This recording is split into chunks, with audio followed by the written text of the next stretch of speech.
I suppose I was deeply invested in Sherlock Holmes when I was a lad. Before I could write, I was all read.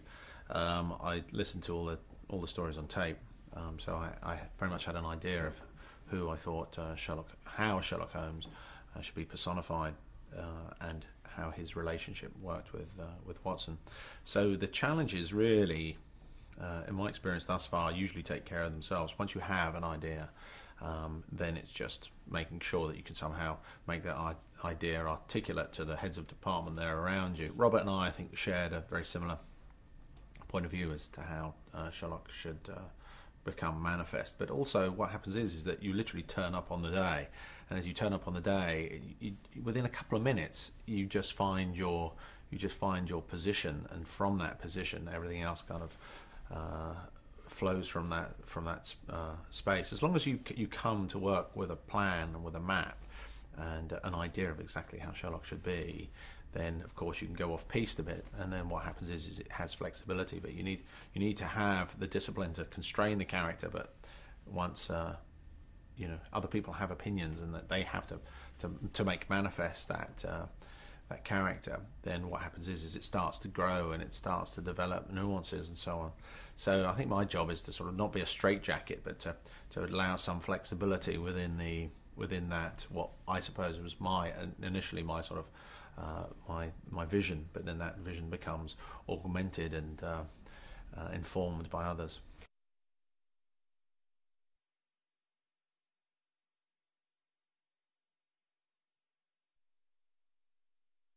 Well, I'm his biggest fan, but funnily enough, one of the things I, I, I drew most from this experience is actually my relationship with Robert, because it was, we had our challenging moments, but the thing is that Robert's big enough to own his truculent moments, and thereby he and I became very close.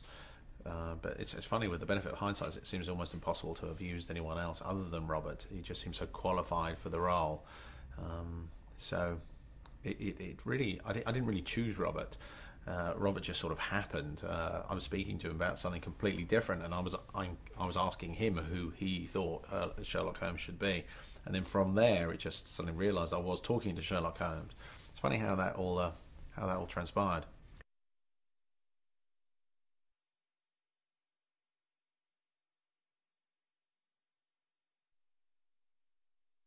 Yeah, I think. Funnily enough, we met in this hotel about 14 months ago, I think, and within 10 seconds you could see whether the relationship was going to work, and that there just was a kind of symbiosis that took place, and then since then it's just been running on that plane.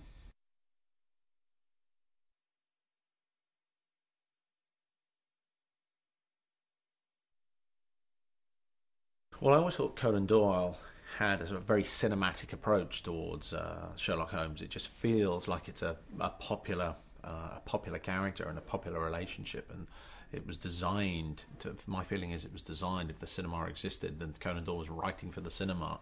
So I think it's inherent that he's broadly accessible.